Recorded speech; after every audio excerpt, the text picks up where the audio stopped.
আজকে এই ভিডিওর মাধ্যমে দেখাবো যে কি করে পার্সোনাল অ্যাক্সেস টোকেন বা পিএটি জেনারেট করে। যখন গিটের সাথে গিট হাবের কানেকশন করা হয় তখন কানেকশনটা হয়ে যাওয়ার পর যখন প্রথম পুশটা হবে, যখন প্রথম যে কোডটা বা যে জিনিসটা আমি গিট থেকে গিট হাবে তুলতে যাই তখন যে কমান্ডটা হয় পুশ, সেই পুশ করার সময় যে ভেরিফিকেশনটা হবে সেটার জন্য একটা পার্সোনাল অ্যাক্সেস টোকেন লাগে, যেটা আগে পাসওয়ার্ড দিয়ে হয়ে যেত, গিটহাবের পাসওয়ার্ড দিয়েই হয়ে যেত, কিন্তু এখন সেটা পাসওয়ার্ড দিয়ে হয় না, এখন পার্সোনাল অ্যাক্সেস টোকেন দিয়ে হয়। সেই পার্সোনাল অ্যাক্সেস টোকেনটা কি করে জেনারেট করব সেটা আজকে আমি দেখাবো। সেটার জন্য প্রথমেই যেখানে যেতে হবে সেটা হচ্ছে এখান থেকে নিজের প্রোফাইল পিকচার থেকে গিয়ে এখানে গিয়ে সেটিংসে যেতে হবে। সেটিংসে গিয়ে এখানে এসে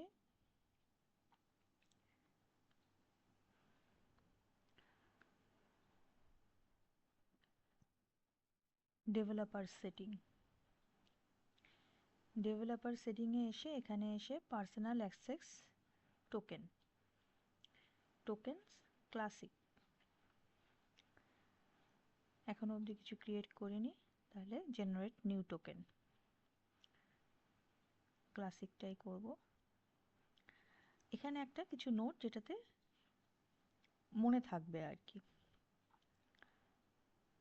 ফার্স্ট টাইম টোকেন ফর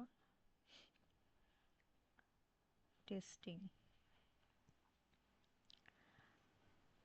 এবার কতদিন ভ্যালিড থাকবে, 90 ডেজ করে দিলাম। তারপর এখানে এসে স্কোপ, এখানে রিপোতে ক্লিক করে দিলাম। তারপর generate token.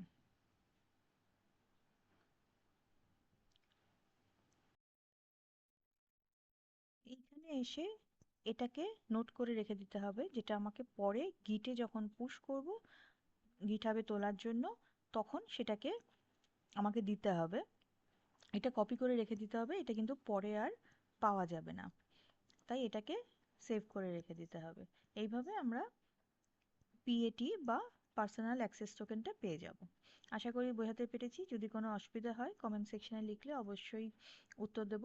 Thank you for watching this video.